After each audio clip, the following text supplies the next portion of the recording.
तुम्हाला ही संकल्पना कशी सुचली, की वेस्टर्न घाट्स रनिंग फाउंडेशन एक तर सुरू करावं? हे सुचलं कसं? आणि त्याच्यासाठी तुम्ही सिंहगड, तोरणा आणि लिंगाणा ह्याच 3 किल्ल्यांची निवड का केली बरं? सह्याद्री म्हणजेच वेस्टर्न घाटचा जो भाग आहे त्यामध्ये माझ्या कुटुंबाचा अस्तित्वाचा खूप मोठा म्हणजे आमचा संबंध येतो, बरं. आमचं नातं आहे. आम्ही या मातीशी जुळलेलो आहे. माझं जे जेधे परिवार जे आहे ते पूर्णपणे सह्याद्रीच्या मुशीमध्ये आम्ही वाढलेलो आहे. डोंगरांवरनं पळण्याची जी मॅरेथॉन आहे, ही संकल्पना पहिल्यांदाच मी ऐकली. याच्याबद्दल काय सांगाल? कशी सुचली तुम्हाला? महाराष्ट्रामध्ये 2018च्या आधी डोंगरामध्ये धावण्याची अल्ट्रा ट्रेल माउंटन मॅरेथॉन ही कुठेच नव्हती. कुठेच नव्हते. लहानपणापासूनच डोंगरदऱ्यांची आवड आहे. त्या स्पर्धेच्या माध्यमातून आपल्याला छत्रपती शिवाजी महाराजांना एक वेगळी आगळी वेगळी मानवंदना द्यायची. द्यायची आहे. तुम्हाला आत्तापर्यंत या डोंगरांनी, सह्याद्रीच्या गडकिल्ल्यांनी काय शिकवलं? डोंगर माणसाला माणूस बनवतो, जागेवरती आणतो आणि त्याला सांगतो की तू खूप छोटा आहेस. कधी कोणाच्या जीवावर काही बेतलंय का? किंवा असं वाटलं नाही आता इथून पुढे मी नाही करत? सिंहगड एपिक ट्रेल मॅरेथॉनमध्ये एक अत्यंत चांगला आणि प्रभावी एक रनर जो आहे त्याच्यावरती नेमकी एकदा दरड कोसळलेली होती बापरे! आणि त्याच्यामध्ये त्याचा दुर्दैवी त्याचा जीव गेला. एखादा माणूस सलग 9 वर्ष स्वतःच्या खिशातले पैसे खर्च करतो. सरकारची काहीच मदत नाही. खरंच. हा फक्त एक ध्यास आहे, तो म्हणजे सह्याद्री, इतिहास आणि तरुण पिढीला जोडण्याचा. वेस्टर्न घाट रनिंग फाउंडेशन हे फक्त एक माउंटेन मॅरेथॉन आहे, की या डोंगरांमध्ये दडलेल्या काही गोष्टी शोधून त्या लोकांपर्यंत पोहोचवण्याची एक आस, एक हिंमत. आज आपण जाणून घेणार आहोत एक अशा माणसाची गोष्ट, ज्याने फक्त गड किल्ले चढलेच नाहीत, पण ही त्याची खरी शर्यत होती स्वतःला जिंकण्याची. नमस्कार, मी अबोली, आर.जे. अबोली आणि तुम्ही पाहत आहात अनाहत पॉडकास्ट. मी तुम्हा सर्वांचं पुन्हा एकदा खूप खूप स्वागत करते. आज आपल्यासोबत आहेत छत्रपती शिवाजी महाराज यांच्या मातब्बर सरदारांपैकी एक असलेले कान्होजीराव जेधे यांचे थेट 13वे वंशज आणि स्वातंत्र्यसैनिक क्रांतीवीर केशवराव जेधे यांचे पणतू म्हणजेच माननीय श्री दिग्विजय जेधे. दिग्विजय सर, मी तुमचं अनाहत पॉडकास्टमध्ये खूप खूप स्वागत करते. खूप खूप धन्यवाद. वेस्टर्न घाट्स रनिंग फाउंडेशनला 9 वर्ष पूर्ण झाली, पण हा उपक्रम सुरू करण्यापूर्वी 9 वर्षापूर्वींचे दिग्विजय कोण होते आणि काय होते हे आम्हाला जाणून घ्यायला अच्छा. आवडेल. सर्वप्रथम अनाहत पॉडकास्ट आणि आपण आर.जे. अबोली, मी तुमचं मनापासून धन्यवाद देतो माझ्या वेस्टर्न घाट्स रनिंग फाउंडेशन या संस्थेच्या वतीने आणि माझ्या कुटुंबाच्या वतीने. आणि तुम्हाला खूप खूप शुभेच्छा.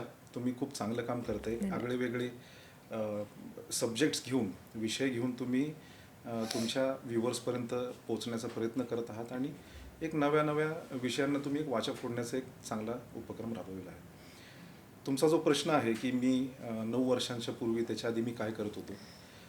खरं तर मी पुण्यातलाच, मी लहानाचा मोठा शुक्रवार पेठेत झालो. जेधे मॅन्शन आमची जी ऐतिहासिक वास्तू आहे अच्छा. त्याच्यामध्ये मी लहानाचा मोठा झालो आणि त्याच परिसरामध्ये मी वेगवेगळे खेळ असतील, त्यामध्ये चिंचेची तालीम असेल किंवा मग परवतीला जाणे, तळजाईला जाणे, कराटेला जाणे किंवा मग मग पेठांमध्ये विट्टी दांडू खेळणे, गोट्या खेळणे, सगळे विषय करून झालेले आहेत. आणि हे करत असताना मी माझ्या करिअरमध्ये ज्यावेळी पुढे गेलो त्यावेळी मी हॉटेल मॅनेजमेंटमध्ये मी ग्रॅज्युएट झालेलो आहे. अच्छा. त्यानंतर मी लंडनला MBA इन मार्केटिंग केलं आणि लंडनच्या नंतर मी आल्यावरती शिवाजी मराठा या शिक्षण संस्थेमध्ये मी काही वर्ष मी प्लेसमेंट ऑफिसर म्हणून काम केलं. थोडंसं कम्युनिकेशन स्किल्स असतील किंवा थोडंसं MBAच्या स्टुडंट्सनी कसं प्रेझेंट व्हावं इंटरव्ह्यू देताना, ह्या अशा गोष्टींचं मी त्यांना मला जे काही ज्ञान अवगत होतं मी देत होतो. त्यानंतर मी थेट शेतीमध्ये आमच्या गेलो आणि आमची पूर्वापार चालत आलेली शेती आहे.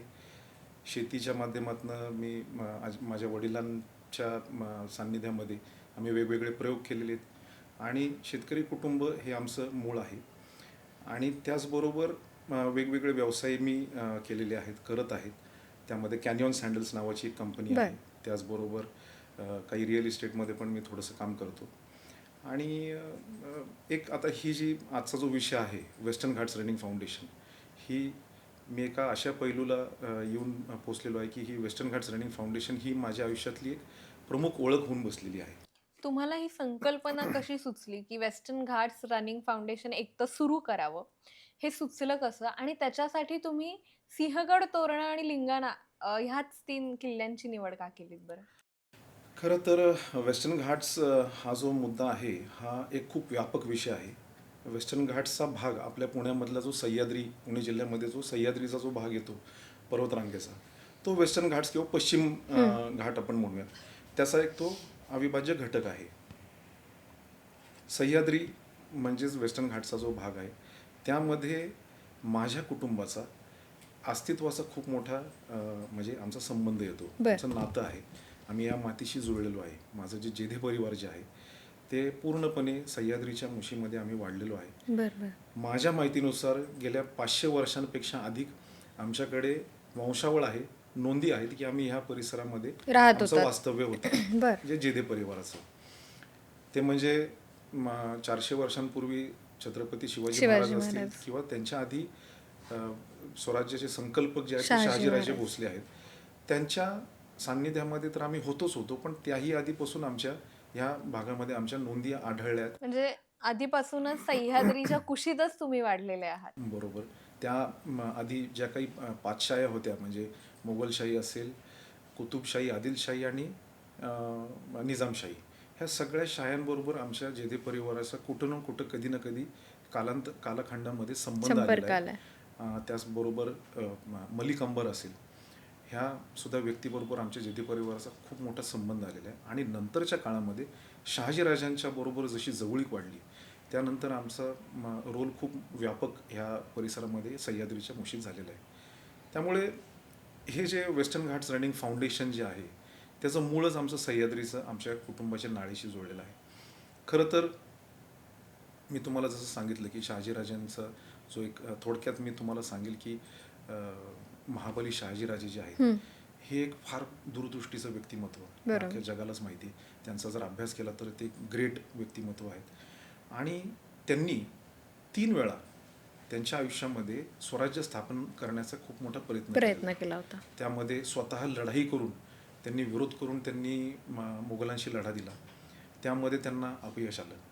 दुसऱ्या वेळी त्यांनी निजामशाहीचा दत्तक मांडीवरती एक निजामशाह घेऊन दत्तक घेऊन स्वराज्याचा कारभार चालायचा प्रयत्न हो. केला. तोही कालांतराने तो तसं म्हणता येईल अपयशी त्याच्यामध्ये अपयश ठरला. आलं. त्यांना लक्षात आलं की आपण मग काही करण्यापेक्षा आपण मग तिसरा जो प्रयोग आहे तो आपल्या मुलाच्या हस्ते आपण तो करून बघूयात. आणि तो प्रयोग जो आहे तो छत्रपती शिवाजी महाराज म्हणजे त्यांचं जे रक्त आहे शहाजीराजांचं त्याच्या माध्यमातून त्यांनी पुढे आणला. त्यांनी त्यांचा जो प्रयोग जो आहे तो यशस्वी केला आणि एक महाराष्ट्राला किंवा या देशाला आणि या मराठी भूमीला त्यांनी एक स्वतंत्र करण्याचं खूप मोठं काम केलं. ह्या प्रोसेसमध्ये ह्या प्रक्रियेमध्ये कान्होजी जेधे नावाचं एक खूप मोठं पात्र होऊन गेलेलं आहे. ते पात्र इतिहासामधच्या सोनेरी पानांमधले एक खूप अतिशय जबरदस्त आणि भारदस्त असं पात्र आहे. आणि ते पात्राचा अभ्यास करत असताना आपल्याला लक्षात येतं की ज्यावेळी शहाजीराजांना ज्यावेळी ते लढाई करून त्यांनी म्हणजे मुघलांनी त्यांना कैदेमध्ये अटक केलेली होती. ते कर्नाटकमध्ये कनकगिरीचा जो किल्ला आहे त्या कनकगिरीच्या किल्ल्यामध्ये त्यांना अटक केलेली होती. त्यावेळी असं नोंद आहे की कान्होजी जेधेंना सुद्धा अटक झालेली होती आणि ते दोघं तिथं त्या एकत्र होते. म्हणजे ते बंदिस्त होते, म्हणजे अटक म्हणजे बंदिस्त होते, हाऊस अरेस्ट ज्याला म्हणतो आपण, नजर कैदेत असतं. तर त्या नजर कैदेत असताना त्यांनी सांगितलं की आता आपल्याला एक वेगळ्या पद्धतीने आता मार्ग निवडायचा आहे आणि मी माझ्या मुलाच्या हस्ते मी हे जे स्वराज्याचं माझं स्वप्न जे आहे ते मी करणार आहे. तर मी तुमची सुटका या कैदेतून मी करून घेतोय आणि ह्या कैदेतून तुम्ही जात असताना आत्ता आपण दोघांनी बेलरोटीची शपथ घ्यायची आणि त्या बेलरोटीच्या शपथेने तुम्ही माझ्या कुटुंबाच्या पाठीशी ठाम उभं राहायचं आणि वेळ प्रसंगी तुमच्या सैन्यासहित माझ्या कुटुंबाच्या बचावासाठी खस्त व्हायचं असा तुम्ही मला शब्द द्या. तर कान्होजींनी अतिशय मोठ्या मनाने त्यांनी सांगितलं की राजे आम्ही तुमच्या आज्ञा शिरसावंत अर्थातच. तर तुम्ही आमचे स्वामी आहात आणि आम्ही हा शब्द कधीच डावलणार नाही. आणि त्यांनी बेलरोटीची शपथ घेतली आणि माझ्या आयुष्यामध्ये माझ्या रक्तामध्ये जोपर्यंत म्हणजे माझ्या आयुष्यामध्ये जोपर्यंत प्राण आहे, जीवात जोपर्यंत प्राण आहे तोपर्यंत मी शिवबांची आणि माझ्या जिजाऊंची मी संरक्षण करेल आणि त्यासाठी मी खस्त होईल. ही जी भावना आहे ना, ही घेऊन ती पुण्याकडे रवानगी झाली. भोरचा जो प्रांत आहे, त्या मावळ जे 12 मावळ आहे, त्यामुळे भोरमधला रोहिड खोरं जे आहे, हं. त्या रोहिड खोऱ्याचे ते वतनदार, त्यांना वतनदारी होती. बर. तर त्या वतनदारीच्या मार्फत त्यांनी हळूहळू बंड करत शिवबांच्या पाठीशी त्यांनी ठाम उभे राहिले. ज्यावेळी स्वराज्यावरती जे जे संकट आलेले आहेत, त्यावेळी छत्रपती शिवाजी महाराजांच्या सेवेमध्ये पहिले जर कोणी ठामपणे उभे राहिले असेल तर कान्होजीराव जेधे कान्होजी होते. जेधे जे होते. त्यांच्या 5ही मुलांसोबत त्यांनी तिथं ते कामगिरी केलेली. वेगवेगळे प्रसंग आहेत त्यामध्ये, आजचा तो विषय नाही. पण ते करत असताना हे जे कुटुंबाचं जे आज योगदान आहे जेधे परिवाराचं, तेच आपण म्हणजे शिवाजी महाराजांच्या काळाच्या नंतर संभाजी महाराजांचा काळ आहे, छत्रपती संभाजी महाराज, त्यानंतर छत्रपती राजाराम महाराज आणि त्यानंतर थोरले शाहू महाराज, ह्या काळामध्ये जेध्यांचा खूप मोठा उल्लेख वाटा आहे, आहे. त्याच्यामध्ये वाटा आहे. आणि तोच जो वारसा आहे तो पुढे आत्ता म्हणजे 20व्या शतकाच्या पूर्वार्धात, म्हणजे 21व्या शतकामध्ये सध्या. 20व्या शतकात, अच्छा. 1920 पासून केशवराव जेधेंनी पुढे चालवला. 1960 पर्यंत, असं 40 वर्षांचा जो काळखंड आहे. त्यांचेच जे वंशज आहेत, त्यावेळी त्यांचे ते 10वे वंशज होते, ते म्हणजे केशवराव जेधे, ज्यांना देशभक्त केशवराव जेधे म्हणून मानलं जातं. त्यांनी शिवाजी महाराजांच्या नावाने संस्थात्मक धोरणांच्या माध्यमातून त्यांनी काही संस्था उभ्या केल्या. त्यामध्ये प्रामुख्याने श्री शिवाजी मराठा सोसायटी आहे, बरोबर. 1917 साली ती स्थापन झालेली. अच्छा. त्यानंतर all India Shri Shivaji memorial society जे ASSMS जे आहे, त्यामध्ये मोलाचा वाटा आहे आमच्या फॅमिलीचा. त्यानंतर अखिल भारतीय मराठा शिक्षण परिषद जी आहे, ह्या वेगवेगळ्या संस्था ज्या आहेत, त्या छत्रपती शिवाजी महाराजांचा विचार आणि वारसा ह्या समाजामध्ये शिक्षणाच्या माध्यमातून घडावा, ह्यासाठी त्यांनी प्रयत्न केला. त्यांनी संस्थात्मक उभारणी केली. त्यानंतर त्यांनी स्वातंत्र्यामध्ये स्वतःला या चळवळीमध्ये झोकून दिलं.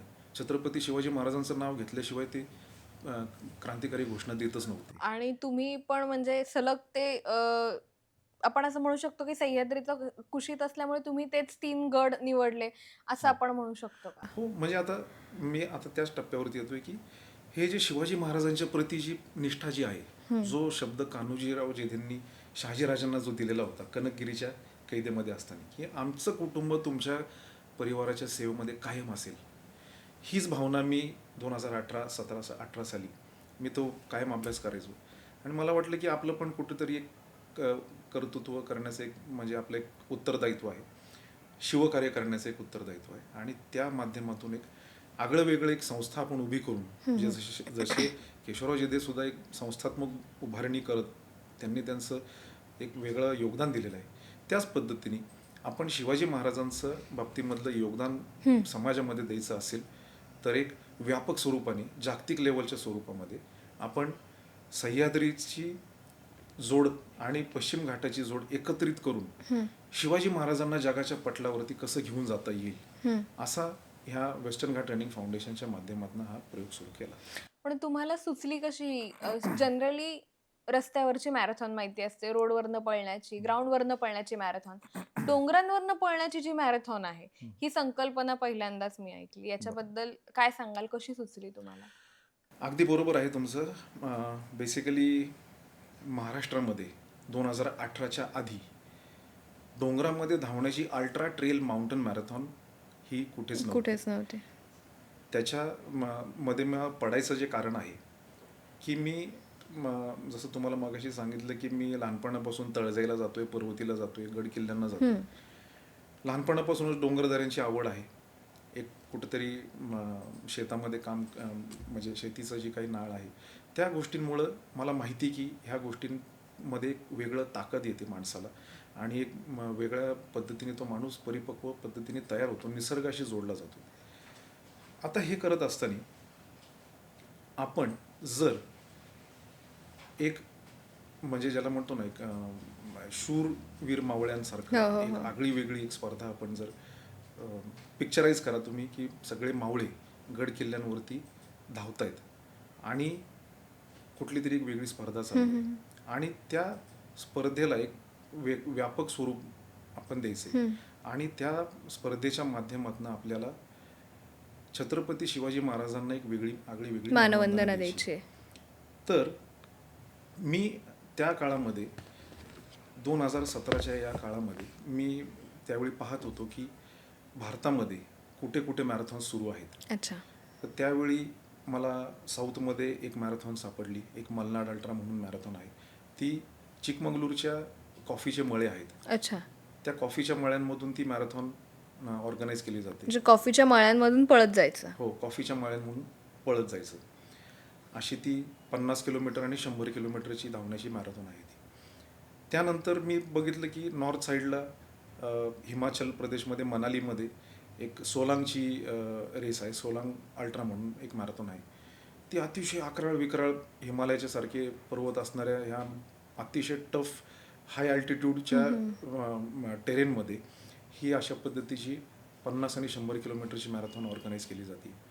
त्यानंतर दिल्लीच्या अरावली जो साईड आहे, संजय गांधी नॅशनल पार्कच्या दक्षिण भागामध्ये, तिथे भाटी लेक्स म्हणून तिथं तळं आहे, भाटी लेक्स म्हणून. तर त्या भाटी लेकच्या तळ्याच्या आजूबाजूने त्या संजय बन ज्याला म्हणतात आपण, तिथं पण 100 किलोमीटरची मॅरेथॉन ऑर्गनाईज केली जाते. मी त्यांचं थोडंसं पाहत होतो काय करतायत, कसं करतायत. आणि त्याच वेळी मी विचार केला की मग मी महाराष्ट्रामध्ये सर्च करत होतो, शोधत होतो की महाराष्ट्रात कुठे आहे का, महाराष्ट्रात कुठे आहे का अशा पद्धतीचे डोंगरामध्ये किंवा ट्रेलमध्ये धावण्याची स्पर्धा कुठे आहे का. पण मला जाणवत नव्हतं, कुठं सापडत नव्हतं मला, की मला कुठंच. मी मित्रांनाही विचारत होतो, मी सर्चही करत होतो इंटरनेटवरती, पण मला कुठंही कसली अशा पद्धतीची नोंद सापडली नाही. मग मी त्याच वर्षी काय झालं, नेमकं मी फ्रान्सला फॅमिलीच्या बरोबर मी गेलेलो होतो फिरायला. जिनिव्हा आणि त्या खालचा जो भाग आहे म्हणजे फ्रान्स आणि स्वित्झर्लंडच्या बॉर्डरमध्ये शामोनी म्हणून एक छोटंसं गाव आहे. तर आम्ही तिथं पण जाणार म्हणजे आमचं ठरलेलंच होतं. आणि तिथून पलीकडे स्वित्झर्लंडमध्ये जिनिव्हा लगेच 1-1.5 तासाच्या अंतरावरती आहे.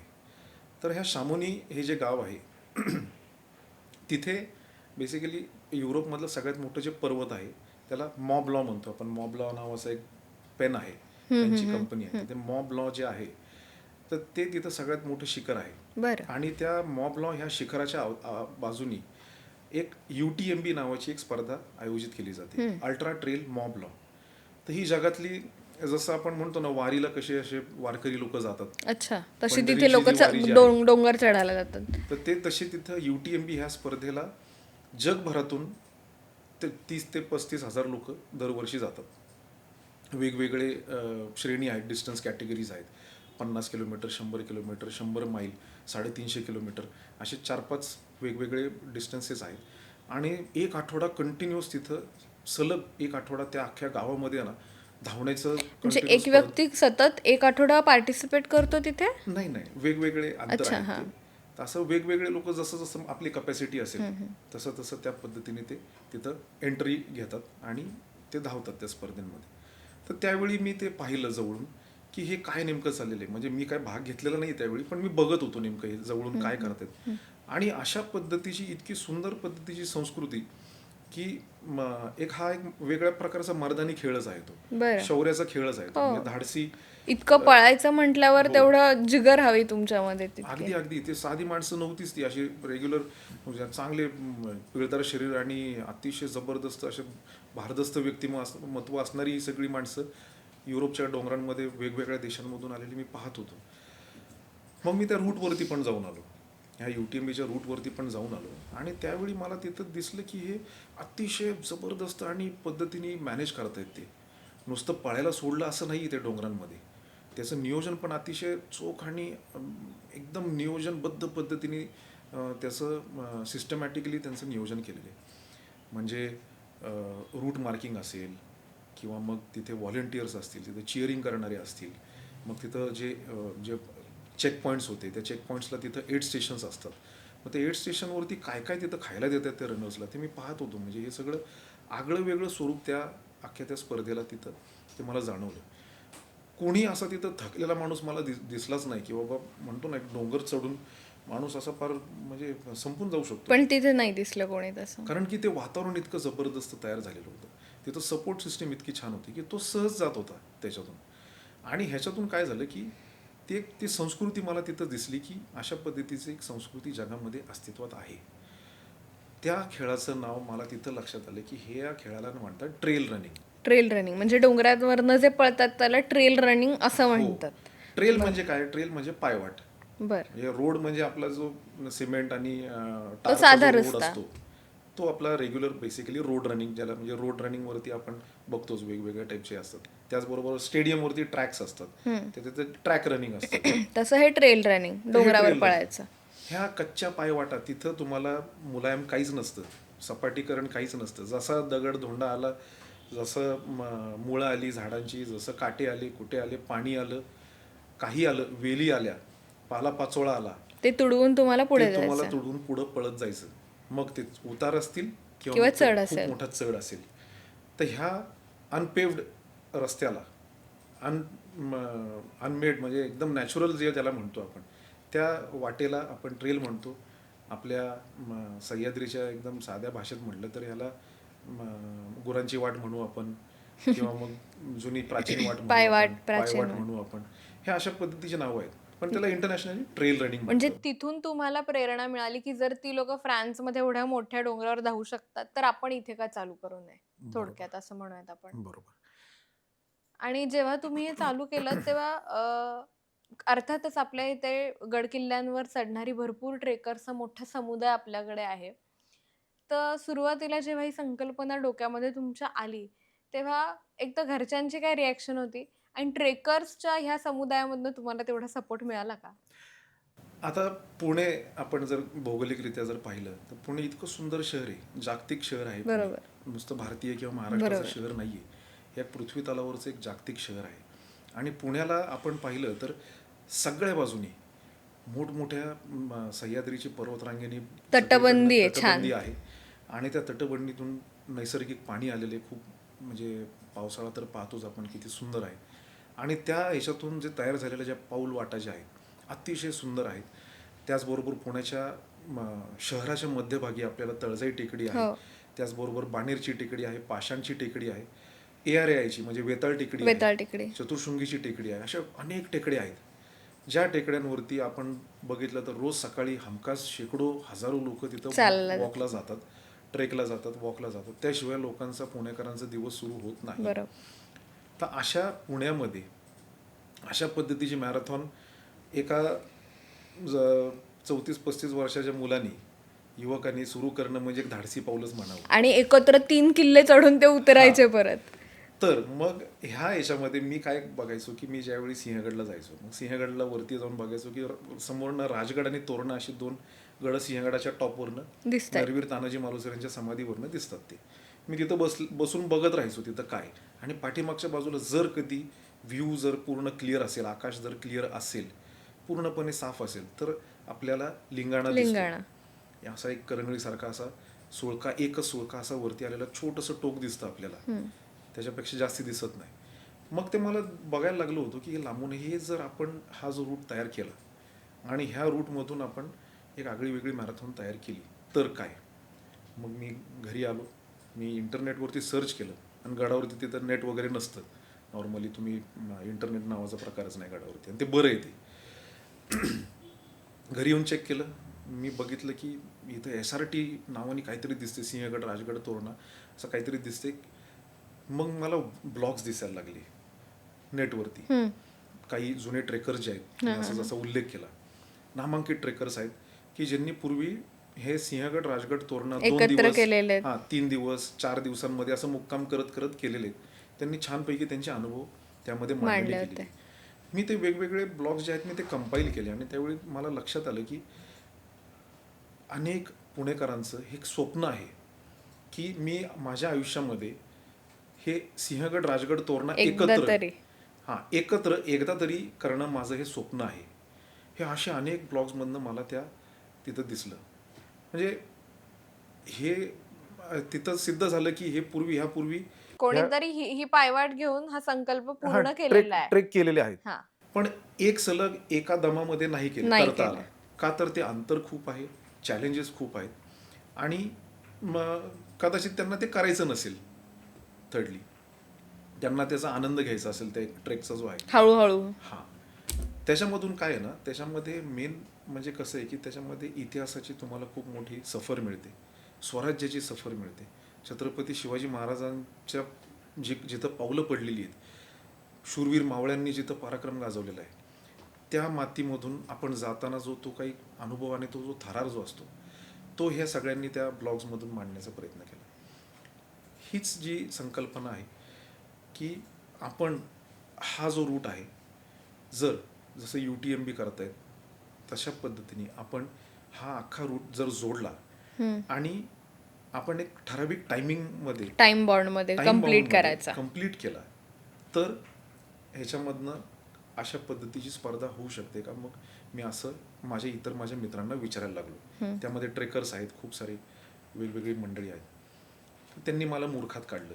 2016-17च्या काळामध्ये त्यांनी मला सांगितलं की अरे तू काय बोलतोयस. मला म्हटले अरे दिग्विजय, तुम्ही किती टाइम बॉन्ड ठेवला होता आणि त्याला? हे 12 तास आपण 12, म्हणजे जी लोक 2-2 दिवस घेतात ते 3 गड किल्ले 48 चढून तास उतरायला, वगैरे घेतात. तुम्ही ते 12 तासात कम्प्लीट करायचा विचार मांडला होता. हो, मी हा विचार मांडला. कारण की त्याच्यामध्ये शेवटी जर मॅरेथॉन घ्यायची असेल तर त्याला टाइम लिमिट येते. बरोबर आहे. तुम्ही कंटिन्युअस चालत राहा वगैरे असं नसतं मॅरेथॉनमध्ये. तुम्हाला एक कट ऑफ टाइम त्याला मॅरेथॉनच्या लँग्वेजमध्ये असतो की तो एक फायनल कट ऑफ असतो. तो तेवढ्या वेळात तेवढ्या पूर्ण वेळात पूर्ण करायचं. करायचं. तर हे जे काही गोष्टी आहेत, तर मग मी माझ्या मित्रांना विचारलं. ते म्हणले बाबा हे शक्य नाही, हे खूप रिस्की काम आहे. कोणी जर ह्याच्यामध्ये दगाफटका झाला आणि दगावलं तर काय होईल, तुझ्या अंगावरती केवढं मोठं ते झालं असं कधी? हा, म्हणजे मी झालेले आहेत काही गोष्टी, त्याच्यामध्ये रिस्की गोष्टी झालेल्या आहेत. तर त्या लोकांच्या माध्यमातून मला रिस्क जे आहेत ना ह्या मॅरेथॉनच्या रिलेटेड, मला ते कळायला लागले. मग मी माझ्या मिसेसशी, राजलक्ष्मीशी मी चर्चा केली ह्या विषयाच्या बाबतीमध्ये. तर त्यांनी मला सांगितलं की मला माहिती आहे तू कशा पद्धतीचं आहेस, तू खूप जिद्दी आहेस, तू हे करू शकशील. म्हणजे जर तू ठरवलंच आहे तर तू कर. कोणी कर. अशा वेळी कोणी उभं नसतं, बायको किंवा नवरा दोघेच असतात. हो, साहजिक आहे. तर ते तुम्ही म्हणता ना तसंच आहे. म्हणजे तिने मला खूप मोठं पाठबळ दिलं, एक वेगळी शक्ती दिली तिने की तू कर म्हणून. आणि ती म्हणली की माझ्या भावाला तू विचार, म्हणजे माझ्या मेहुण्याला, म्हणजे तिच्या भावाला तिने मला सांगितलं की तू विचार, अमरला विचार. मी अमरशी चर्चा केली. अमर म्हणले अरे डेंजर आहे काहीतरी प्रकार हा. ट्रेक वगैरे ठीक आहे, मी पण पण येईल त्या 12 ट्रेकला. तासामध्ये एवढं करणं अवघड वाटतंय जरा. पण म्हणलं की तुला माझ्याकडनं काय हेल्प लागते ना, ते मी तुला करायला तयार आहे. मी म्हटलं की बाबा काय बाबा, मी त्याला सांगितलं कसं आहे, मॅरेथॉन ज्यावेळी जर ऑर्गनाईज करायचं म्हटलं तर त्याला एक काहीतरी तुला कंपनी, संस्था, काहीतरी त्याला चेहरा द्यावा लागेल. आणि खर्च पण आला त्याच्यामध्ये, खर्च. आणि तो तुम्ही स्वतःच्या खिशातनं करताय. हो. त्याबद्दल पण एक मोठी गोष्ट बोलण्यासारखी. तर मग मी त्याला म्हटलं की तू IT कंपनीमध्ये काम करतोस ना, मला तू फक्त डेटा कंपाईल करण्यामध्ये आणि डेटा हँडल करण्यामध्ये तू मला मदत कर. कारण की डेटा खूप महत्त्वाचा असतो या सगळ्या गोष्टींमध्ये. म्हणजे कोण कुठलं रनर आलेला आहे, तो रजिस्टर कधी झाला, कसं झाला, त्याच्यातनं आपण त्याला कुठल्या श्रेणीमध्ये आपण द्यायचा त्याला, मग त्याच्यानंतर त्याला की कुठला नंबर द्यायचा, म्हणजे छातीवरचा जो नंबर असतो तो, ह्या अशा गोष्टी मी त्याला समजून सांगितल्या. मॅरेथॉन करताना अशा अशा गोष्टी असतात. मग तो म्हणला हा ठीक आहे, मी करून देऊ शकतो डेटा कंपायलेशन. तुला मी माझ्या हातामध्ये ज्यावेळी कागद फाईल येईल ती मी तुला व्यवस्थित कंपाईल करून देऊ शकतो. मग मला तिथं जाणवलं की काही ह्याच्यातून की आपण अनुभवातून की हे जे करतोय हे कशासाठी करतोय आपण. तर परत आपण कान्होजी जेधे आणि केशवराव जेधे यांच्याकडे येऊया. संस्थात्मक उभारणी करणे आणि त्याच्यामधून एक व्यापक दृष्टिकोन ठेवून शिवरायांची आपल्याला सेवा करायची, विचारांची सेवा करायची, शिवकार्य करायचे. तर मग मी विचार केला की मी एक संस्था उभी करतो. त्या संस्थेच्या माध्यमातून एक सुद्धा रुपया कमवायचा नाही. ह्याच्या माध्यमातून आपल्याला नवनवीन खेळाडू घडवायचे आणि जो कोणी येईल ह्या स्पर्धेमध्ये सहभागी होईल त्याच्या मनामध्ये शिवकार्यही बिंबवायचं. हे मी एक सिंपल भावना घेऊन त्याच्यामध्ये उतरलो. त्यामध्ये स्वतःच्या खिशातला पैसा जरी गेला तरी मला काही फिकीर पडत नव्हती. मी ते ठरवलेलंच होतं की जसं पूर्वीच्यांनी केलेलं आहे तेच तुला करायचं आहे असं मी स्वतःला सांगत होतो. मग मी रजिस्ट्रेशन प्रोसेस सुरू केली ह्या मॅरेथॉनची. रजिस्ट्रेशन प्रोसेस सुरू केल्यावरती मला फोन यायला लागले ना धडाधडा, यार बाबा तू कोण आहेस आणि हे काय करतोयस म्हणून. तू केलंय का कधी, तू लोकांना करायला सांगतोयस असं म्हटले असतील लोक हो तुम्हाला. की हे कोण आहेस आणि तू हे अशी कुठे 50 आणि 53 किलोमीटरची मॅरेथॉन आहे, तर हे कसं काय करतोयस. मग मला तिथं लक्षात आलं की अरे यार, हे लोक जे आहेत ते आपल्याला टीका करत नाहीत, आपल्याला बरोबर काहीतरी लूप होल्स आहेत त्याच्यामध्ये, ते आपल्याला एक समजून सांगतात गोष्टी. मग मी तिथं ठरवलं की आपल्याला अजून 2-3 डिस्टन्स कॅटेगरीज ॲड करावे लागतील. मग त्याच्यामध्ये बेसिक जे बिगिनर्स असतात त्यांच्यासाठी 11 किलोमीटर सुरू म्हणजे फक्त सिंहगड. हां, मग फक्त ती सिंहगडच चढायची. हम्म. मग ते नवीन जे खेळाडू आहेत ते म्हणायला लागले ना बाबा 53 किलोमीटरची आम्ही करू शकत नाही पहिल्या दामातच.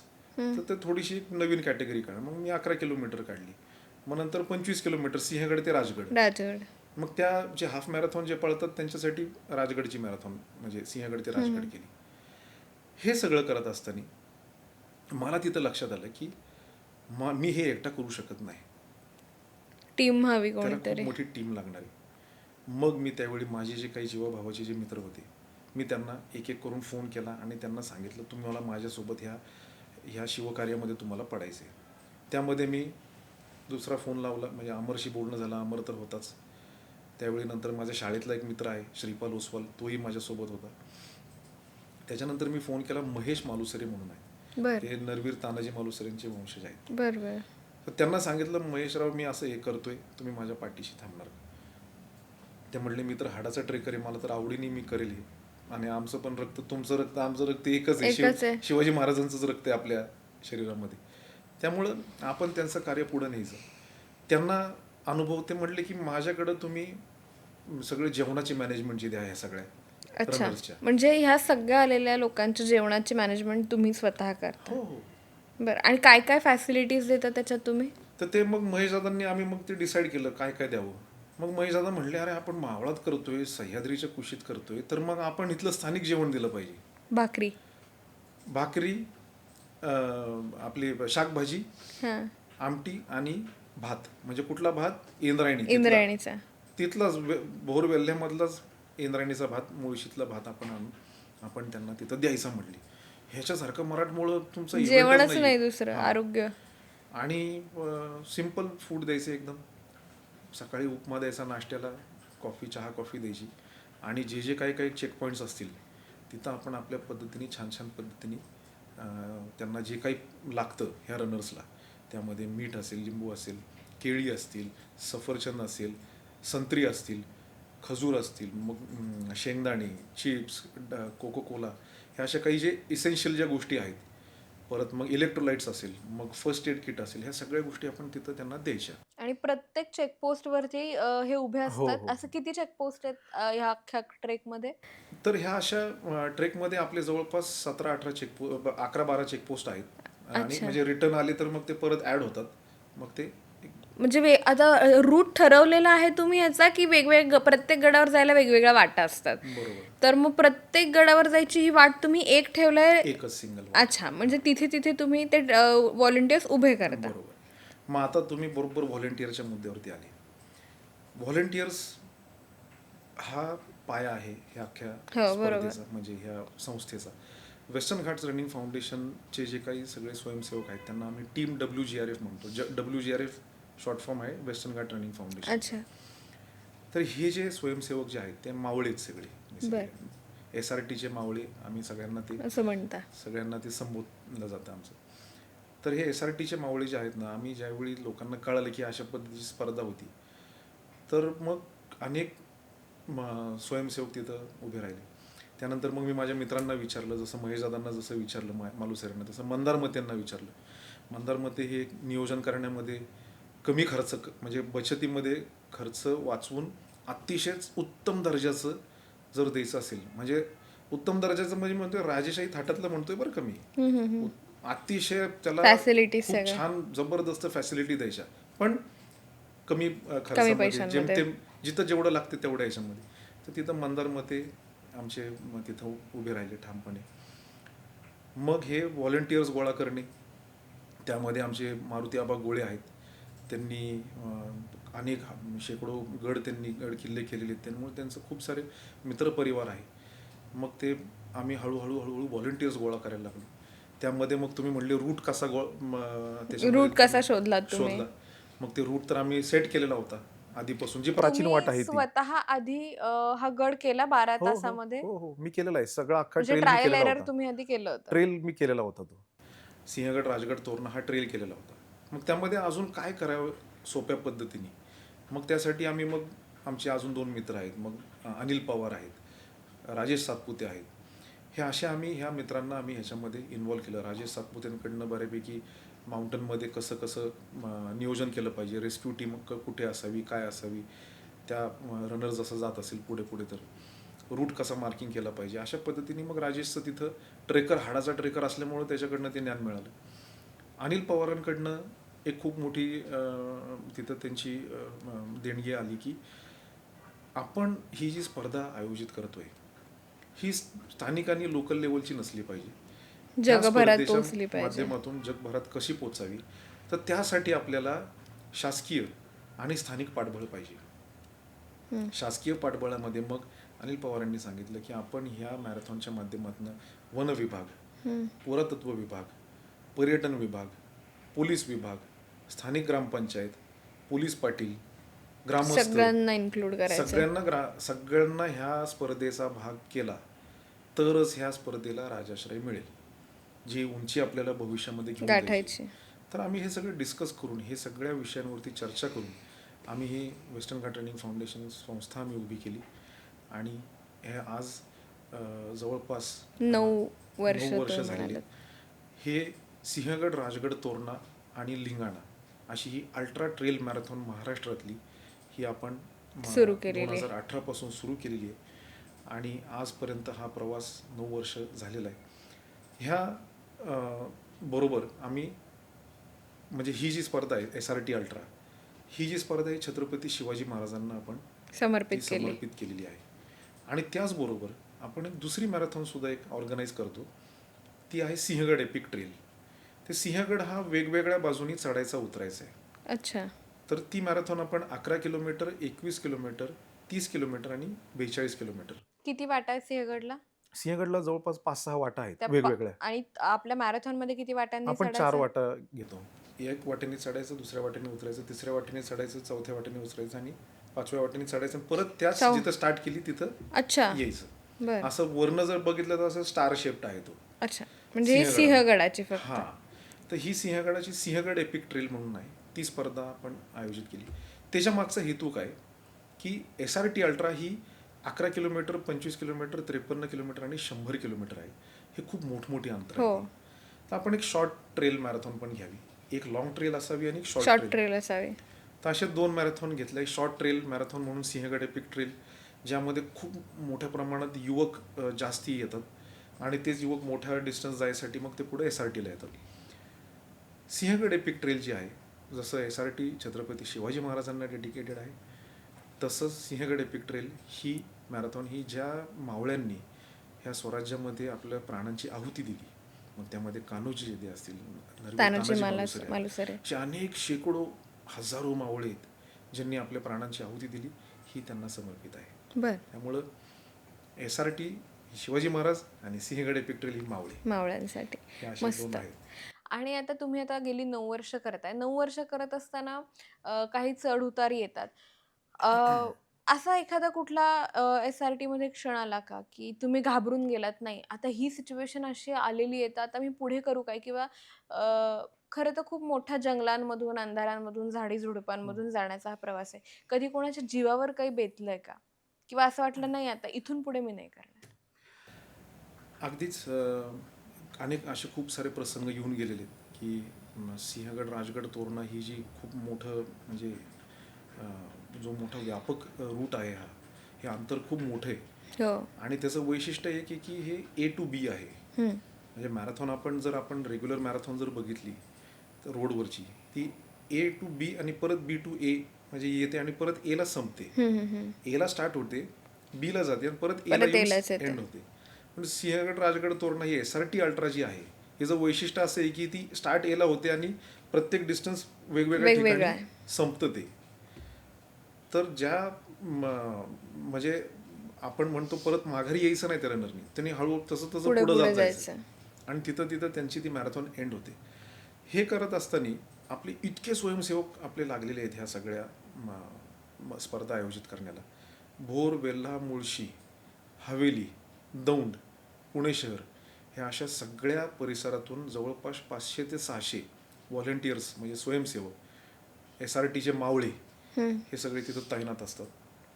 ह्या ज्या दोन्ही मॅरेथॉन ज्या आहेत ह्या त्यांच्या शिवाय हे शक्यच नाही आहे त्या बरोबर. ऑर्गनाईज करणं किंवा आयोजित करणं.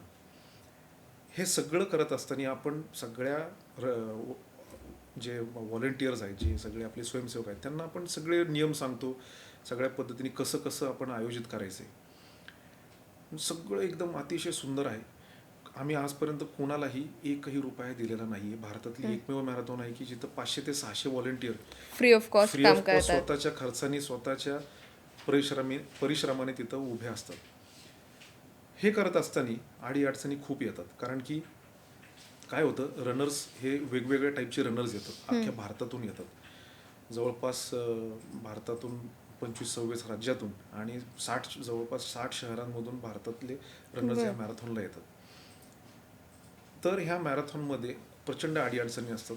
वेगवेगळ्या भाषांचे रनर्स असतात, वेगवेगळ्या समुदायाचे रनर्स असतात, वेगवेगळ्या बॅकग्राऊंडचे रनर्स असतात. त्यांची पार्श्वभूमी फार वेगळी वेगळी असते आणि त्यांचे अनुभवही वेगळे वेगळे असतात. आता सह्याद्रीत आलं ना की त्यांच्या तिथला जो स्थानिक त्यांचे जे काही मॅरेथॉन जे पळत असतात ते इथं लागू होत नाही. सह्याद्री हे फार भयानक आहे तशी जर आपण पाहिली तर प्रचंड टफ आहे. त्यामुळं त्यांना इथं आलं की हे सगळं नवीन दिसायला लागतं. मग तिथं त्यांना ते अडखळतात, कुठं ते थांबतात, कुठं थकतात, कुठं थांबतात, कुठं पडतात. आणि हे करत असताना त्यांना प्रचंड संघर्ष स्वतःशी असतो त्यांचा, हे धावत असताना. मग ते करत असताना त्यांना त्या संघर्ष करत असताना त्या अडीअडचणींवरती मात द्यायचा असतो. एखाद्या खिंडीतनं जायचं असेल तर खिंडीतनं खाली उतरताना तो पडू शकतो, त्याला तिथं दुखापत होऊ शकते, तर लागू शकतो, तो कायमचा इंज्युअर होऊ शकतो, डोक्यावरती पडू शकतो, काही लागू शकतं. असं झालंय कधी?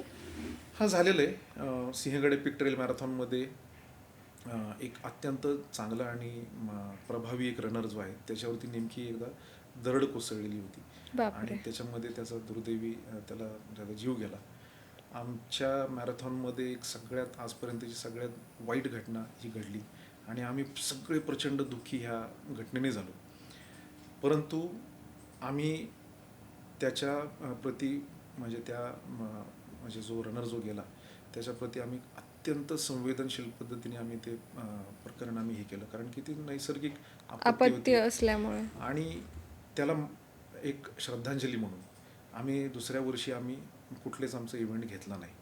कारण की तो खूप चांगला रनर होता आणि एक चांगला आमच्यातलाच एक चांगला आमचा साथी त्यामध्ये गेला. तर आम्ही त्याबद्दल आम्ही सगळ्यांना सांगितलं की आम्ही 1 वर्ष काही घेणार नाही. त्या रनरच्या प्रती आम्ही एक श्रद्धांजली म्हणून आम्ही त्याला एक रिस्पेक्ट करणार आहोत. आणि त्यानंतर परत पुन्हा आम्ही 1 वर्ष थांबून आम्ही पुन्हा एकदा आमच्या मॅरेथॉन घेतल्या.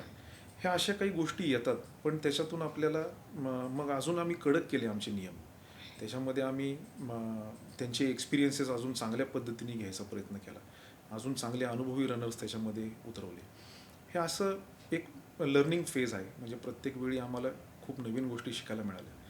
आमच्या स्वयंसेवकसुद्धा आमचे जे आहेत त्या परिस्थितीतून जातात. मग त्यामुळं त्यांना कळायला लागलं की आपल्याला सर्पदंश असेल किंवा मग एखादं जनावर आलं मोठं, म्हणजे बिबट्यासारखा एक मोठ्या जनावर, हिंस्त्र जनावर आला, रानडुकरासारखं एखादं हिंस्त्र जनावर आलं, रानगावा आला, तर कशा पद्धतीने हाताळायचं ती सिच्युएशन. म्हणजे त्याचं तुम्ही त्यांना ट्रेनिंग देता व्हॉलंटियर्सला? हो, ट्रेनिंग देतो. आणि आम्ही तिथे फॉरेस्ट जे म्हणजे वन विभाग जे आहे त्या वन विभागाच्या मदतीने आम्ही तिथं माउंटन रेस्क्यूची आपण आपल्या टीम असतात, त्या माउंटन रेस्क्यूची जी टीम आहे की बाबा एखादा जर खाली पडला कुठं दरीमध्ये कुठं पडला तर आपण त्याला तिथनं वरती उचलायचं सगळी सामग्री पण असते. आपले डोंगरातले हँड स्ट्रेचर्स पण आहेत. परत मग आपल्या ॲम्ब्युलन्सेस जे असतात, BVG ग्रुप आपल्याला खूप मोठ्या पद्धतीने सपोर्ट करतं. त्या ॲम्ब्युलन्सेसमध्ये आपण स्नेक बाईटचे आपण अँटीवेनम पण आपण तिथं त्यावेळी ठेवतो आपण. कधी काय येईल माहित नाही, कारण की जंगल एरिया आहे तिथे सगळा जंगल एरिया आहे. कुठल्या पद्धतीचा साप चावला आपल्याला माहीत नसतं त्या क्षणी. म्हणजे राजगड आणि तोरण्याच्या रिजमध्ये इतकं मोठी घनदाट जंगल आहे, तर तिथं जंगलामध्ये अनेक प्रकारचे साप असतील, विंचू असतील.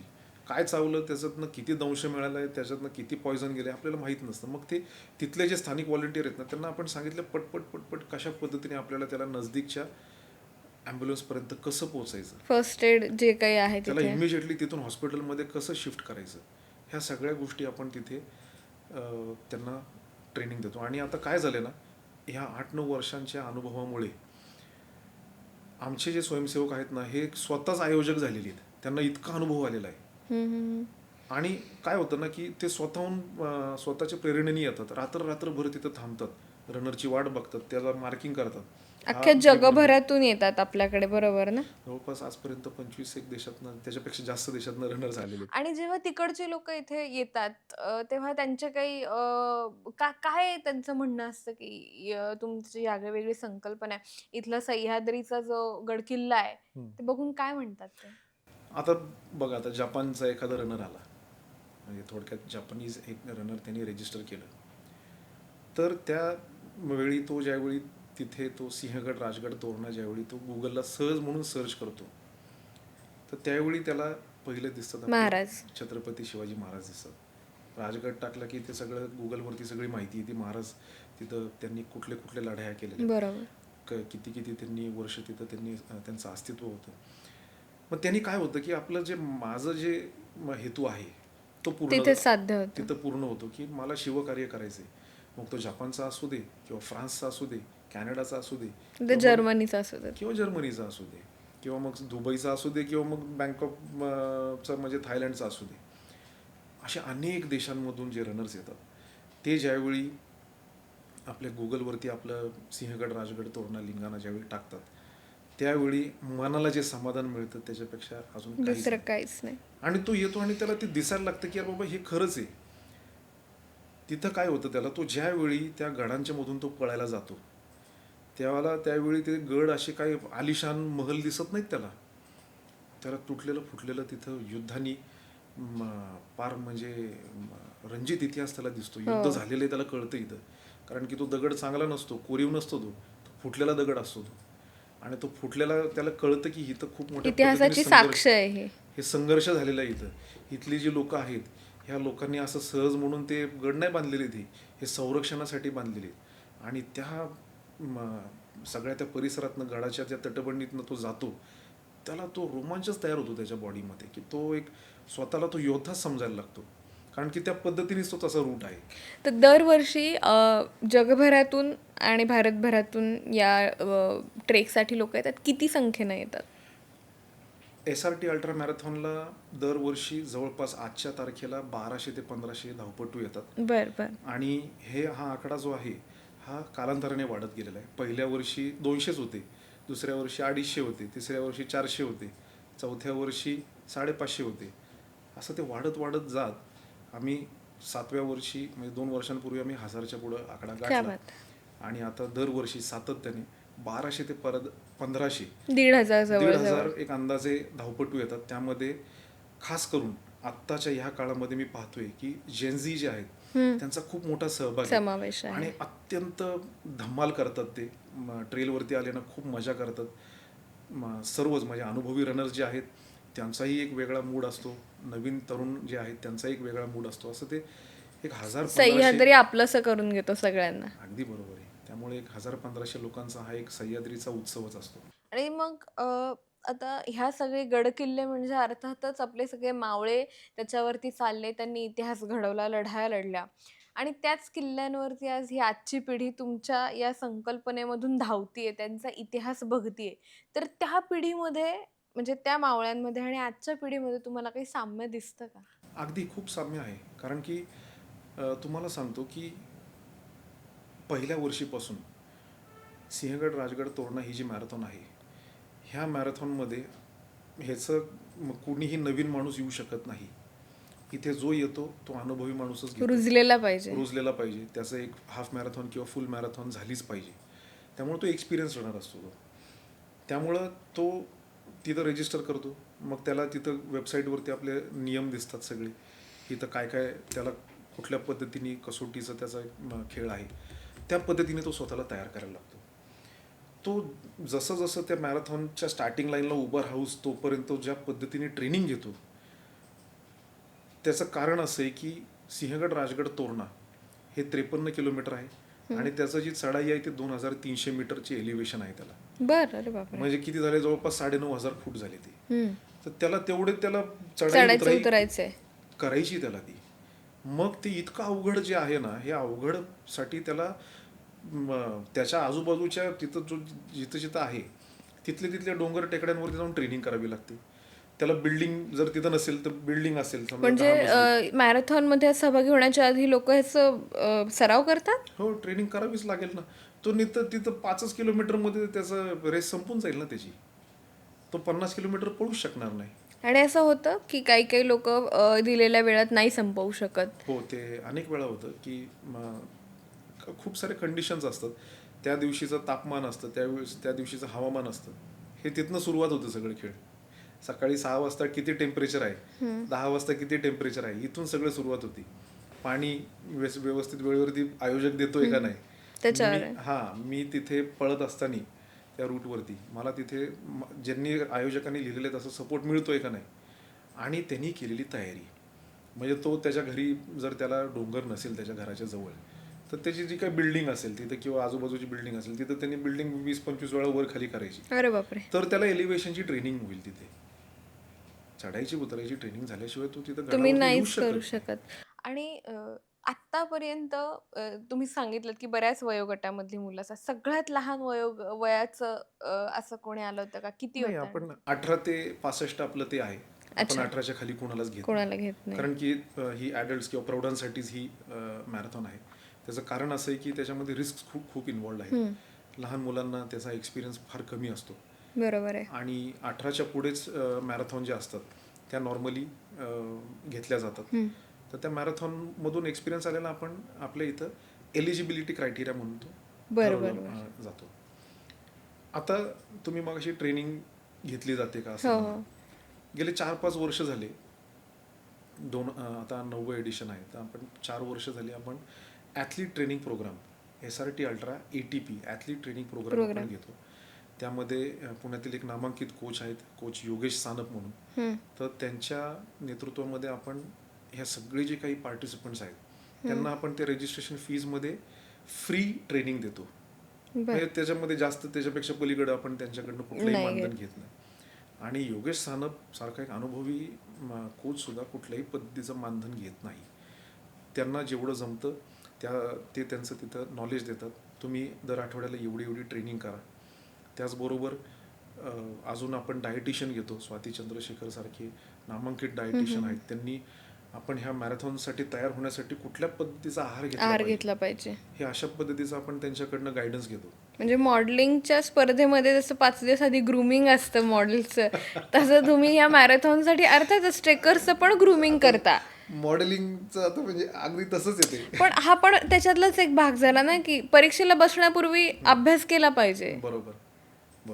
ती परीक्षाच आहे. म्हणजे SRT अल्ट्रा मॅरेथॉन एक जीवाची परीक्षा आहे. कोणी उठून सुटून मी जर का ट्रेकर असेल किंवा ट्रेकर म्हणण्यापेक्षा साधारण मी कधीच केलं नाही आणि मला करायचं तर माझं टिकावंच लागणार नाहीये तिकडे. मग तिथं तुम्हाला ट्रेनिंग करताना तुम्हाला शक्ती पण पाहिजे. तिथे मग श्यामल मोंडल नावाचा एक खूप छान ट्रेल रनर आहे. तो दर आठवड्यातून 2दा स्ट्रेंथ ट्रेनिंग घेतो, म्हणजे ताकद वाढवण्याचे व्यायाम घेतो. त्याच्यानंतर माइंडसेट ट्रेनिंग. तुम्हाला कुठल्या मानसिकतेने त्या दिवशी रेसला जायचंय. तुम्ही स्टार्टिंग लाईनला ज्यावेळी उभे राहता तुमची मानसिकता काय पाहिजे. तर ती माइंडसेट ट्रेनिंगची आपण 2 सेशन्स घेतो. हे चैतन्य वेल्हाल म्हणून आयर्नमॅनची कोचिंग देणारे कोच आहे, नामांकित कोच आहे. तर ते आपल्याला ह्या पद्धतीचं नॉलेज त्या सगळ्या रनर्सला देतात. हे गेले 4 वर्ष झाले हा फॉर्मॅट आहे. आणि त्याचबरोबर एक GPX फाईल म्हणून येते की ती फाईल असते ती आपण देतो रनरला आणि हा रूट आहे. त्याच्या थ्रू तुम्ही जायचं. हां, ते घड्याळामध्ये लावलं किंवा मोबाईलमध्ये जर त्या इन्स्टॉल केलं तर तुम्हाला तो रूट दिसतो. ते आपले टेक्निशियन आहेत पुण्यातले आणि चांगले नामांकित रनर आहे, IT मध्ये काम करतात, आनंद हातवळणे म्हणून. तर ते GPX फाईल कशी वाचावी, कशी अपलोड करावी आणि कशी त्याची ऑपरेट करावी याचं नॉलेज देतात. कारण की ते टेक्निकल नॉलेज. म्हणजे जरी इथे पार्टिसिपेट करायचं झालं तरी तुम्ही त्याचा पूर्णपणे आधी एक्सपिरियन्स करताय माणसाला आणि त्याच्यानंतरच पोहायला सोडताय. अगदी बरोबर आहे. कारण की ह्या स्पर्धेचा हेतू तोच आहे, ह्या संस्थेचा हेतू तोच आहे की आपल्याला शिवकार्य करायचं आहे. आपल्याला शिवकार्य करत असताना आपल्याला रिकाम्या पोटी कुठल्याही मावळ्याला आपल्याला पाठवायचं नाही. त्याला भरल्या पोटीच पाठवायचं आहे युद्धाला. मग तो युद्ध जिंकला पाहिजे. मग तो ज्यावेळी तयार होऊन जातो, पूर्णपणे कसून जातो, म्हणजे भरल्या पोटी जातो, तो त्यावेळी त्या स्टार्टिंग लाईनला उभा राहिल्यावरती तो युद्ध जिंकणार म्हणजे जिंकणार. पण मग ह्याच्यामध्ये जिंकणं महत्वाचं की शेवटपर्यंत टिकणं महत्वाचं? शेवटपर्यंत टिकणं महत्त्वाचं आहे. तो शेवटपर्यंत टिकला तर त्याचं स्वतःचं युद्ध जिंकला. आणि मग ह्या सगळ्या युद्धामध्ये हे डोंगर माणसांना काय शिकवतात? तुम्हाला आतापर्यंत या डोंगरांनी, सह्याद्रीच्या गडकिल्ल्यांनी काय शिकवलं? डोंगर माणसाला माणूस बनवतो, जागेवरती आणतो आणि त्याला सांगतो की तू खूप छोटा आहेस, तू माझ्यापेक्षा मोठा नाहीस, तू मी निसर्ग आहे, मी निसर्ग राजा आहे आणि तुला इथं झुकावंच लागेल. ही सह्याद्री आहे, सह्याद्रीमध्ये माणसाला झुकावंच लागतं, तिथं मोठा कोणीच नाही आहे. तिथं तुम्ही या, तुम्ही इथं निसर्गाचा आनंद घ्या आणि तुम्ही आयुष्याचा एक वेगळा अनुभव घ्या. हे एक अशा पद्धतीचं त्याच्यातनं तुम्हाला सह्याद्रीकडनं संदेश सह्याद्रीमधनं मिळतो. शिकायला मिळतं. ह्या SRT अल्ट्रा मॅरेथॉनच्या माध्यमातून आणि वेस्टर्न घाट्स रनिंग फाउंडेशनच्या माध्यमातून मला आयुष्यात 2 गोष्टी मिळाल्यात. त्या गोष्टी म्हणजे मला कधी अपेक्षाही नव्हती अशा गोष्टी माझ्याकडनं होईल. नंबर 1 म्हणजे मला ही जी SRT अल्ट्रा आणि सिंहगड एपिक ट्रेल ह्या 2 स्पर्धा ज्या आहेत त्या इंटरनॅशनल ट्रेल रनिंग असोसिएशनशी निगडीत आहेत. आम्ही त्याचे मेंबर आहोत. बर तर ह्याची आमची संस्था जी आहे ही फ्रान्सला त्याचं हेडक्वार्टर्स बर आहे. बर जगभरातून जेवढ्या देशांमध्ये अशा पद्धतीच्या मॅरेथॉन्स असतात, ट्रेल रनिंग मॅरेथॉन्स असतात, तर त्यांना मेंबरशिप मिळाली की त्याच्यातनं त्यांना रनर्सला त्याच्यात टायमिंग्समधनं त्यांना रँकिंग मिळते, ओके. त्यांना त्यांचं पॉईंट्स मिळतात आणि ते त्याच्यातून त्यांच्या स्वतःच्या देशाला पुढे इंटरनॅशनल आणतात. स्टेजवरती ते Represent रिप्रेझेंट करू करतात. शकतात. मग ते world mountain and trail running championship असेल किंवा मग Asia Pacific trail running championship असेल, बर दरवर्षी भरतात ह्या. अच्छा. तर मग इंडियाची टीम जी आहे हम्म, तर त्याच्यामध्ये टॉप 10 जे ट्रेल रनर्स आहेत इट्राच्या रँकिंगवरचे हम्म. किंवा त्यांना जे पॉईंट्स मिळालेले आहेत 700 पॉईंट्स 800 पॉईंट्स ते कोण ठरवतं? Athletic federation of India. तर AFIने जे ठरवलेलं आहे ते श्रेणीमध्ये जर तो बसत असेल तर तो रिप्रेझेंट करू शकतो WMTRCला किंवा APTRCला. बर बर तर ह्या माध्यमातून काय झाले अनेक युवक ह्याच्यामध्ये तयार होऊन ते ITRAच्या अंतर्गत ते भारताला रिप्रेझेंट करतात. मला ITRAचं काय मला मिळालं तर गेल्या 3 वर्षांपूर्वी इंटरनॅशनल ट्रेल रनिंग असोसिएशनचं जगामध्ये सगळ्या देशांमधली निवडणूक झालेली होती. तर भारताचा प्रतिनिधी म्हणून मी उभा राहिलेलो होतो त्या निवडणुकीला. असे अनेक म्हणजे त्या देशाचे प्रतिनिधी असतात. आले असतील. तर SRT अल्ट्राच्या माध्यमातून जे काही काम केलेलं आहे, जी काही कामगिरी केलेली आहे आणि हजारो रनर्स एक बनवायचा चांगला प्रयत्न केलेला आहे, त्याची पोचपावती मिळून मी ते निवडणूक जिंकलो. अरे वा. मी ITRAचा भारताचा प्रतिनिधी आहे. क्या बात आहे. पुढच्या वर्षी 4 वर्षात हे सांगितलं नाही तुम्ही. सो हे मी भारताचा प्रतिनिधी आहे. जसं कबड्डी असोसिएशन असतं तसं रेसलिंग तसं असोसिएशन हे ITRA ICC असोसिएशन, जसं इंटरनॅशनल क्रिकेटचं जे आहे तसं हे माउंटन ट्रेल रनिंगचं असोसिएशन ITRA इंटरनॅशनल. तर ह्याचं मी भारताचा म्हणजे मेनच आहे. तर माझ्याकडं जबाबदारी 2-3 जबाबदारी आहेत. To promote and develop trail running in trail India, running. To regulate म्हणजे त्याचे रिझल्ट्स वगैरे जे आहेत ते व्यवस्थित रेग्युलेशन करणे आणि तिसरं की हे जे ट्रेल रनर्स आहेत त्यांना प्राधान्य देऊन आपल्या देशाला कसं रिप्रेझेंट करतील करायचं. इंटरनॅशनल स्टेजवरती तर त्यांना गायडन्स करणे आणि चौथं जे काही ट्रेल रनिंग जे ऑर्गनायझर्स आहेत इतर स्पर्धा जे भरवतात त्यांना जर काही मदत लागली ही कशी ऑर्गनाईज करायची, बरोबर. त्याच्यामध्ये कसं कसं रूट करायचा, कसं कसं त्याच्यामध्ये पॉईंट्स द्यायचे, तर त्यांना जर मदत लागली तर मी तिथं उभा असतो त्यांना मदत करायला. तर हे असं माझ्याकडे ती जबाबदारी आहे. कधी कधी रेसेसमध्ये डिस्प्यूट्स होतात, काही वाद असतात, काही रिझल्ट्स वादातीत असतात इतर रेसेसमध्ये, तर ते सोडवण्याचं कामसुद्धा ते मला करावं लागतं. तर त्या अशा ह्याच्यामध्ये मला ITRAचं मला प्रतिनिधित्व मिळालेलं आहे. आणि दुसरी गोष्ट एक मी त्याच्यातून एक SRT आणि WGRFच्या माध्यमातून मी कॅनियॉन सँडल्स नावाची एक कंपनी मी उघडलेली आहे. एक डोंगरात हां, सांगा सांगा, कारण की तुम्ही मगाशी पण त्याचा उल्लेख केला की कॅनियॉन सँडल्स. हां तर एक बिझनेस, तो एक प्रश्न राहून गेला की तुम्ही बिझनेस पण करत आहे, तर बिझनेसमध्ये पहिला प्रॉफिट असतो आणि इथे तुम्ही नॉन प्रॉफिटेबल काम करताय. खरंच ते आहे ते, पण ही एक बेअरफूट सँडल्स म्हणून आहे. म्हणजे आपले जे मावळे ज्या पद्धतीने जुन्या काळामध्ये ज्या पद्धतीने सँडल्स घालायचे किंवा मग पायताण ज्या पद्धतीने घालायचे तशा पद्धतीचंच असणारं एक नॅचरल मूव्हमेंट म्हणजे नैसर्गिक रित्या आपण पुढे हालचाल करण्याचं जे पायताण आहे त्याला बेअरफूट सँडल्स म्हणतात, which gives you natural mobility. In that you are creating. हां, तर ते तसं मी भारतातलं पहिलं सँडल मी काढलं. क्या बात आहे. त्याच्यामधनं तुम्ही धावू शकता, डोंगर चढू शकता, माउंटन रॉक क्लाइम्बिंग करू शकता, पोहू शकता, सायकलिंग चालवू शकता. अशा पद्धतीचं एक सर्वांगीण सँडल आम्ही ह्याच्यामधनं काढलेलं आहे. क्या बात आहे. तर त्याचं सुद्धा WGRF म्हणा किंवा SRT अल्ट्राच्या माध्यमातून ही संकल्पना मला सुचली आणि ती एक कंपनी मी क्या काढली. बात आहे. आता पहिली गोष्ट तर मला फार आवडली ही संकल्पना कॅनियॉन सँडल्सची. या सर्वच ट्रेकर्ससाठी ती खूप जास्त आय थिंक कम्फर्टेबल आहे आणि उपयुक्त आहे. आता आपण उत्तरार्धामध्ये म्हणजे शेवटीच आलेलो आहे, तर शेवटी एक रॅपिड फायर आपण घेऊयात. अच्छा. तर ते ओके. तुम्ही पटपट सांगा मला. रेडी? हां, हां. किल्ला की कॉर्पोरेट ऑफिस? किल्ला. पैसा की प्रतिष्ठा? प्रतिष्ठा. ठीक आहे. ॲडव्हेंचर की कम्फर्ट? ॲडव्हेंचर. इतिहास की भविष्य? इतिहास. आणि एका शब्दात दिग्विजय जेधे म्हणजे कोण? मी शिवबांचा मावळा. क्या बात आहे. एक अंतिम प्रश्न मी तुम्हाला हा एकच विचारेन, की आज जेव्हा तुम्ही मागे वळून बघता, तेव्हा तुम्हाला काय वाटतं? मला नक्कीच माझ्या कुटुंबाची जी पार्श्वभूमी जी आहे, ती पार्श्वभूमीचा मी एका वेगळ्या पद्धतीने मी जगापुढे नेण्याचा मी एक प्रयत्न करू शकतोय आणि सातत्याने ते काम चालू आहे आणि मी ते शेवटच्या श्वासापर्यंत करत राहील. हेच एक खूप चांगलं समाधान मिळते. वीर कान्होजी जेधे असतील, केशवराव जेधे असतील. केशवराव जेधे असतील आणि त्याच्यानंतर आमचे जे काही पूर्वज ज्यांनी या देशासाठी, समाजासाठी जे काही केलेलं आहे, ह्या दोन प्रामुख्याने जे व्यक्ती होते त्यांचा मी 1% ज्याला म्हणतो 1%, 1 अंश जरी मी होण्याचं माझ्याकडनं यशस्वीरित्या झालं तर माझं आयुष्य सार्थ झालं असं मी समजेल. त्यामुळे मागे वळून मी ज्यावेळी पाहतो त्यांचंच मला 1% व्हायचं आहे, त्या दोन व्यक्तींचं. खरंच आज जर का तुमचे इथे पूर्वज असते किंवा जर का तुमच्या पूर्वजांना तुमच्या पूर्वजांपर्यंत तुमचं हे कार्य पोहोचत असेल, तर अर्थातच त्यांना तुमचा बहु अभिमान वाटत असेल, असं मला वाटतं.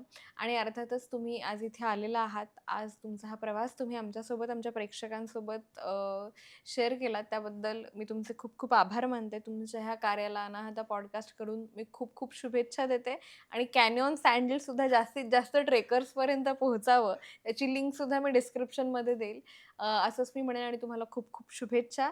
धन्यवाद. तुमचे खूप खूप धन्यवाद. आभार. थँक्यू. थँक्यू.